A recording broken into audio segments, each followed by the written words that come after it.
នេះគូជា Camp Today ថ្ងៃនេះជាថ្ងៃទី31 ខែកក្កដាស្នងការនគរបាលរាជធានីភ្នំពេញបានបញ្ជាឲ្យសមត្ថកិច្ចតាមចាប់ខ្លួនស្ត្រីម្នាក់ដែលត្រូវបានរាយការណ៍ថាបានបើករថយន្តបុកបុរសម្នាក់នៅខណ្ឌសែនសុខបណ្ដាលឲ្យស្លាប់រួចបើករថយន្តគេចខ្លួនករណីនេះពាក់ព័ន្ធនឹងការបើកបរបង្កគ្រោះថ្នាក់និងការមិនបញ្ឈប់ដើម្បីទទួលខុសត្រូវនៅកន្លែងកើតហេតុសាធារណជននិងភាគីពាក់ព័ន្ធកំពុងតាមដានការវិវត្តបន្តតាមការរាយការណ៍របស់ Wood Central ក្រុមអនុរិក្សនៅកម្ពុជាត្រូវបានបញ្ជូនទៅតំបន់មួយបន្ទាប់ពីក្រុមអ្នកស្ម័គ្រចិត្តបានថតវីដេអូដែលពួកគេអះអាងថាបង្ហាញពីសកម្មភាពកាប់ឈើខុសច្បាប់ការចុះប្រតិបត្តិការនេះកើតឡើងក្រោយពេលមានការបញ្ជូនព័ត៌មាននិងភស្តុតាងជារូបភាពទៅកាន់អ្នកពាក់ព័ន្ធសាធារណជននិងភាគីពាក់ព័ន្ធកំពុងតាមដានការវិវត្តបន្តអាជ្ញាធរខេត្តកោះកុងបានឃាត់ខ្លួនជនជាតិចិនចំនួន131នាក់ក្នុងប្រតិបត្តិការបង្ក្រាបទីតាំងដែលសង្ស័យថាពាក់ព័ន្ធនឹងអាជីវកម្មបោកប្រាស់តាមអ៊ីនធឺណិតនៅស្រុកគិរីសាគរ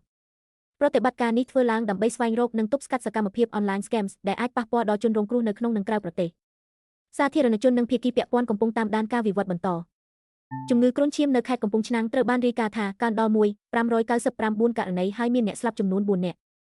តួលេខនេះបង្ហាញពីការបន្តកើនឡើងនៃបញ្ហាសុខភាពសាធារណៈជាពិសេសនៅក្នុងតំបន់ដែលមានហានិភ័យពីមូសខ្លាអាជ្ញាធរនិងមន្ត្រីសុខាភិបាលកំពុងបន្តយុទ្ធនាការបាញ់ថ្នាំកម្ចាត់ប្រភពទឹកដក់និងផ្សព្វផ្សាយឲ្យប្រជាពលរដ្ឋការពារខ្លួនសាធារណជននិងភាគីពាក់ព័ន្ធកំពុងតាមដានការវិវត្តបន្តសមត្ថកិច្ចបានចាប់ខ្លួនយុវជនម្នាក់ទៀតក្នុងសំណុំរឿងដែលមានការអះអាងថាពាក់ព័ន្ធនឹងក្រុមហៅខ្លួនឯងថាកូនខ្លាមេសូនឲ្យ7ក្រុមនេះត្រូវបានចោទប្រកាន់ថាបានប្រើហិង្សាលើយុវជនម្នាក់បណ្ដាលឲ្យជនរងគ្រោះប្រកាច់នៅលើដងផ្លូវជនសង្ស័យដែលត្រូវបានចាប់ខ្លួននឹងត្រូវសាកសួរអំពីទួលនីតិនិងព្រឹត្តិការណ៍ដែលកើតឡើងមុនពេលមានការសម្រេចតាមច្បាប់សាធារណជននិងភាគីពាក់ព័ន្ធកំពុងតាមដានការវិវត្តបន្តសេដ្ឋកិច្ចកម្ពុជាត្រូវបានរំពឹងថានឹងបន្តទទួលបានការគាំទ្រពីការនាំចេញនិងលំហូរវិនិយោគផ្ទាល់ពីបរទេសនៅពេលកំណើនសេដ្ឋកិច្ចចាប់ផ្ដើមថយល្បឿនក្នុងពាក់កណ្ដាលទី2ឆ្នាំ2026តាមសេចក្តីរាយការណ៍របស់ Cambodia News ការនាំចេញផលិតផលមិនមែនកាត់ដេរអាចក្លាយជាកត្តាសំខាន់ជាងមុនក្នុងការរក្សាសកម្មភាពសេដ្ឋកិច្ចវិស័យពាក់ព័ន្ធកំពុងចាប់អារម្មណ៍លើផលប៉ះពាល់សេដ្ឋកិច្ចបន្ទាប់គម្រោងធ្វើឲ្យប្រសើរឡើងផ្លូវជាតិលេខ8ត្រូវបានរាយការណ៍ថានឹងជួយពង្រឹងការភ្ជាប់ពាណិជ្ជកម្មរបស់កម្ពុជាតាមខ្មែរ Times គម្រោងនេះទទួលបានការគាំទ្រពីធនាគារវិនិយោគហេដ្ឋារចនាសម្ព័ន្ធអាស៊ីឬ AIIB ការកែលម្អផ្លូវជាតិត្រូវបានចាត់ទុកថាអាចជួយឲ្យការដឹកជញ្ជូនទំនិញនិងការភ្ជាប់រវាងតំបន់មានភាពងាយស្រួលជាងមុនវិស័យពាក់ព័ន្ធកំពុងចាប់អារម្មណ៍លើផលប៉ះពាល់សេដ្ឋកិច្ចបន្ទាប់របាយការណ៍មួយបានបន្ទាបការព្យាករណ៍កំណើនសេដ្ឋកិច្ចកម្ពុជាសម្រាប់ឆ្នាំ2026មកត្រឹម 4.2%ទិសដាបានរាយការណ៍អំពីទិសដៅកំណើននេះខណៈតួលេខថ្មីបង្ហាញថាសកម្មភាពសេដ្ឋកិច្ចអាចមានល្បឿនយឺតជាងការរំពឹងទុកពីមុនការព្យាករណ៍នេះគឺជាការវាយតម្លៃសម្រាប់ឆ្នាំទាំងមូលហើយមិនមានន័យថាសកម្មភាពសេដ្ឋកិច្ចនឹងបញ្ឈប់នោះទេសាធារណជននិងភាគីពាក់ព័ន្ធកំពុងតាមដានការវិវត្តបន្តក្រសួងពាណិជ្ជកម្មកម្ពុជាកំពុងចងក្រងនិងបង្កើតសហគមន៍អ្នកផលិតក្រូចពោតសត្វគោលបំណងសំខាន់គឺរួមគ្នាទប់ស្កាត់ការក្លែងបន្លំប្រភពផលិតផលនិងការប្រើឈ្មោះក្រូចពោតសត្វដោយមិនត្រឹមត្រូវការរៀបចំជាសហគមន៍ក៏នឹងជួយឲ្យអ្នកផលិតមានកម្លាំងចរចានិងអាចផ្សព្វផ្សាយផលិតផលបានមានប្រសិទ្ធភាពជាងមុនសាធារណជននិងភាគីពាក់ព័ន្ធកំពុងតាមដានការវិវត្តបន្តលំហូរទឹកប្រាក់វិនិយោគចូលកម្ពុជាក្នុងឈ្មោះទី1ឆ្នាំ2026មានទំហំ4.3 ប៊ីលានដុល្លារអាមេរិកតាមទិន្នន័យដែលបានរាយការណ៍តួលេខនេះកើនឡើងប្រមាណ7ដងបើប្រៀបធៀបនឹងរយៈពេលមុនដែលត្រូវបានយកមកវាស់វែងកំណើនលំហូរទុននេះបង្ហាញពីសកម្មភាពវិនិយោគដែលកំពុងពង្រីកនិងអាចជួយគាំទ្រការអភិវឌ្ឍគម្រោងថ្មីសាធារណជននិងភាគីពាក់ព័ន្ធកំពុងតាមដានការវិវត្តបន្តទំនិញរបស់កម្ពុជាចំនួន154បន្ទាត់ពន្ធគយត្រូវបានលើកលែងពន្ធនាំចូលនៅសហរដ្ឋអាមេរិកតាមព័ត៌មានដែលបានផ្សព្វផ្សាយការលើកលែងនេះអាចជួយកាត់បន្ថយចំណាយនៅពេលទំនិញចូលទីផ្សារអាមេរិកនិងបង្កើនឱកាសប្រកួតប្រជែងសម្រាប់អ្នកនាំចេញកម្ពុជាសាធារណជននិងភាគីពាក់ព័ន្ធកំពុងតាមដានការវិវត្តបន្តពិព័រណ៍និងសន្និសីទអន្តរជាតិនៅកម្ពុជាឆ្នាំ2026ត្រូវបានរាយការណ៍ថាមានស្តង់ចូលរួមជាង200ពីប្រទេសចំនួន15ព្រឹត្តិការណ៍នេះប្រមូលផ្ដុំអាជីវកម្មនិងអ្នកចូលរួមពីបណ្ដាប្រទេសផ្សេងក្នុងបរិយាកាសសម្រាប់បង្ហាញផលិតផលសេវាកម្មនិងបច្ចេកវិទ្យាសាធារណជននិងភាគីពាក់ព័ន្ធកំពុងតាមដានការវិវត្តបន្តចំនួនរោងចក្រនិងសហគ្រាសក្នុងវិស័យកម្មុនសាលដែលកំពុងដំណើរការនៅកម្ពុជាត្រូវបានរាយការណ៍ថាកើនដល់ប្រមាណ47.7%កំណើននេះបង្ហាញពីការពង្រីកសកម្មភាពផលិតកម្មនិងការចូលរួមរបស់វិស័យឯកជនក្នុងសេដ្ឋកិច្ចការកើនឡើងនៃសហគ្រាសអាចនាំទៅរកការបង្កើតការងារការបង្កើនផលិតកម្មក្នុងស្រុកនិងការពង្រីកមូលដ្ឋាននាំចេញសាធារណជននិងភាគីពាក់ព័ន្ធកំពុងតាមដានការវិវត្តបន្តផលិតផលសក្តានុពលចំនួន5ត្រូវបានរាយការណ៍ថាបានរួមចំណែកដល់កំណើនខ្ពស់នៃការនាំចេញរបស់កម្ពុជាក្នុងឈ្មោះទី1នៃឆ្នាំនេះការកើនឡើងនេះបង្ហាញថាទំនិញមួយចំនួនរបស់កម្ពុជាកំពុងមានតម្រូវការកាន់តែច្រើននៅទីផ្សារបរទេស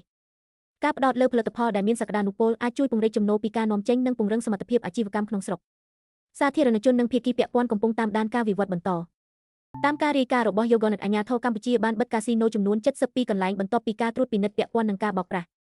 វិធានការនេះកើតឡើងក្រោយការចុះពិនិត្យនិងស៊ើបអង្កេតលើសកម្មភាពដែលត្រូវបានរាយការណ៍ថាអាចពាក់ព័ន្ធនឹងការច្បោក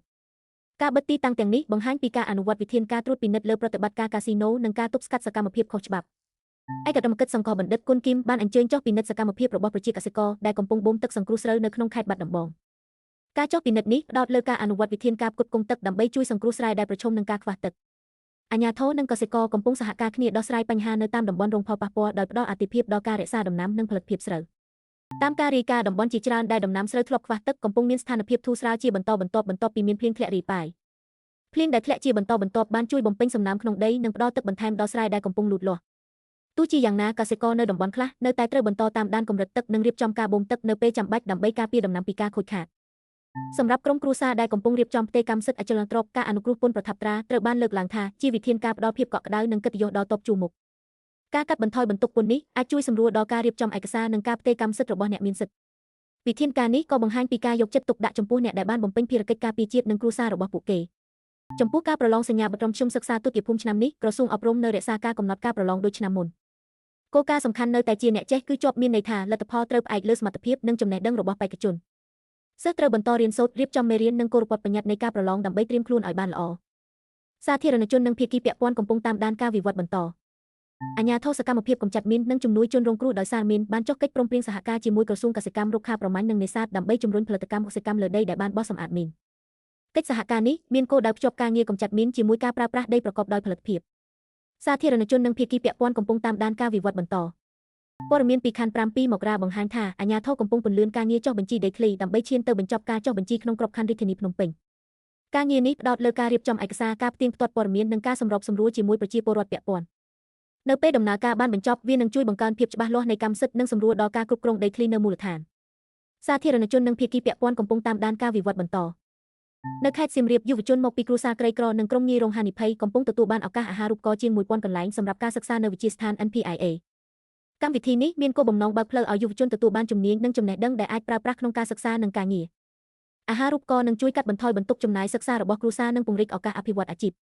សាធារណជននិងភាគីពាក់ព័ន្ធកំពុងតាមដានការវិវត្តបន្តព្រឹទ្ធសភាកម្ពុជាបានអនុម័តជាឯកច្ឆន្ទលើសេចក្តីព្រាងច្បាប់ចំនួន4ដែលមានគោលដៅពង្រឹងពាណិជ្ជកម្មនិងការធ្វើស្នេហារណកម្មសេដ្ឋកិច្ចរបស់កម្ពុជាជាមួយអាស៊ាននិងទីផ្សារអន្តរជាតិច្បាប់ទាំងនេះពាក់ព័ន្ធជាពិសេសនឹងវិស័យអាកាសចរណ៍សំណង់និងរថយន្តការអនុម័តនេះត្រូវបានរំពឹងថានឹងជួយធ្វើឲ្យក្របខ័ណ្ឌច្បាប់កាន់តែសមស្របសម្រាប់ការភ្ជាប់ពាណិជ្ជកម្មនិងការវិនិយោគ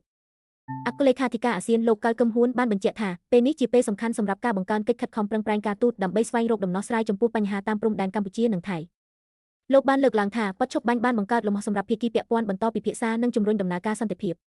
ភាគីពាក់ព័ន្ធត្រូវបានរំពឹងថានឹងបន្តតាមដានជំហានបន្ទាប់យ៉ាងជិតស្និទ្ធកម្ពុជាបានបញ្ជាក់ប្រាប់វៀតណាមពីជំហររបស់ខ្លួនក្នុងការដោះស្រាយជម្លោះព្រំដែនតាមមធ្យោបាយសន្តិវិធី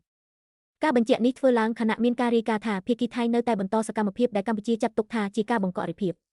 ពជំហររបស់កម្ពុជាគឺផ្ដោតលើការប្រើប្រាស់ការចរចានិងយន្តការដែលមានស្រាប់ដើម្បីស្វែងរកដំណោះស្រាយដោយមិនបង្កើនភាពតានតឹងសាធារណជននិងភាគីពាក់ព័ន្ធកំពុងតាមដានការវិវត្តបន្តព័ត៌មានអន្តរជាតិតាមការរាយការណ៍របស់កាសែតខ្មែរថៃមវៀតណាមបានបង្ហាញជំហរគាំទ្រការដោះស្រាយវិវាទព្រំដែនកម្ពុជាថៃដោយសន្តិវិធីមន្ត្រីជាន់ខ្ពស់កម្ពុជាបានឲ្យដឹងថាវៀតណាមក៏មានឆន្ទៈជួយសម្របសម្រួលប្រសិនបើភាគីពាក់ព័ន្ធត្រូវការផ្ដល់ជំនួយនេះធ្វើឡើងដោយសារការព្រួយបារម្ភថាភាពតានតឹងរវាងប្រទេសជិតខាងទាំងពីរអាចប៉ះពាល់ដល់ស្ថិរភាពក្នុងតំបន់បន្តទៅព័ត៌មានពាក់ព័ន្ធនឹងស្ថានភាពព្រំដែនរដ្ឋមន្ត្រីក្រសួងយុទ្ធភ័ពបានជួបនិងបញ្ជាក់ជូនអ្នករាយការណ៍ពិសេសរបស់អង្គការសហប្រជាជាតិអំពីស្ថានភាពជម្លោះព្រំដែនកម្ពុជាថៃក្នុងជំនួបនេះកម្ពុជាបានបង្ហាញព័ត៌មាននិងទស្សនៈរបស់ខ្លួនចំពោះបញ្ហាដែលកំពុងកើតមានភាគីពាក់ព័ន្ធត្រូវបានរំពឹងថានឹងបន្តតាមដានជំហានបន្ទាប់យ៉ាងជិតស្និទ្ធជាមួយគ្នានេះកម្ពុជាបានបង្ហាញសមិទ្ធផលដែលសម្រេចបានក្នុងការបោះសម្អាតគ្រាប់មីននិងសំណល់ជាតិផ្ទុះមន្ត្រីកម្ពុជាបានសម្ដែងការព្រួយបារម្ភយ៉ាងខ្លាំងចំពោះផលប៉ះពាល់មនុស្សធម៌ដែលបណ្ដាលមកពីជម្លោះតាមតំបន់ព្រំដែននិងការប្រើប្រាស់គ្រាប់បែកចង្កូមរបស់ថៃតាមការផ្សាយក្នុងព័ត៌មានសាធារណជននិងភាគីពាក់ព័ន្ធកំពុងតាមដានការវិវត្តបន្ត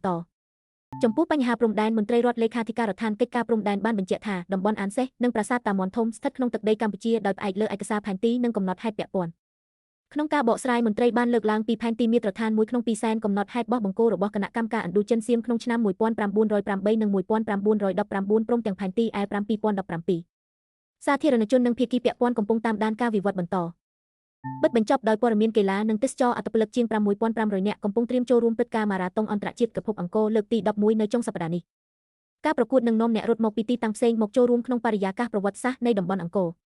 សាធារណជននិងភាគីពាក់ព័ន្ធកំពុងតាមដានការវិវត្តបន្តក្រសួងទេសចរនិងប្រតិបត្តិការទេសចរកំពុងរួមគ្នាពង្រីកយុទ្ធសាស្ត្រធ្វើទីផ្សារបូកមួយដើម្បីទាក់ទាញភ្ញៀវអន្តរជាតិឲ្យមកកម្ពុជាកាន់តែច្រើនតាម BTV News កិច្ចសហការនេះផ្ដោតលើការផ្សព្វផ្សាយកញ្ចប់ទេសចរដែលភ្ជាប់កម្ពុជាជាមួយគោលដៅនៅប្រទេសជិតខាងវិធីសាស្ត្រនេះអាចជួយឲ្យអ្នកដំណើររៀបចំការធ្វើដំណើរបានងាយស្រួលនិងស្នាក់នៅបានយូរជាងមុន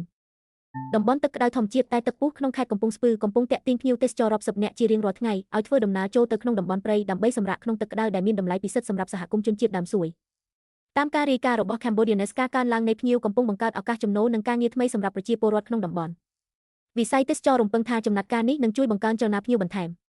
បើលោកអ្នកចង់គាំទ្រកម្មវិធីនេះសូមតាក់ទងមកក្រុមការងាររបស់យើង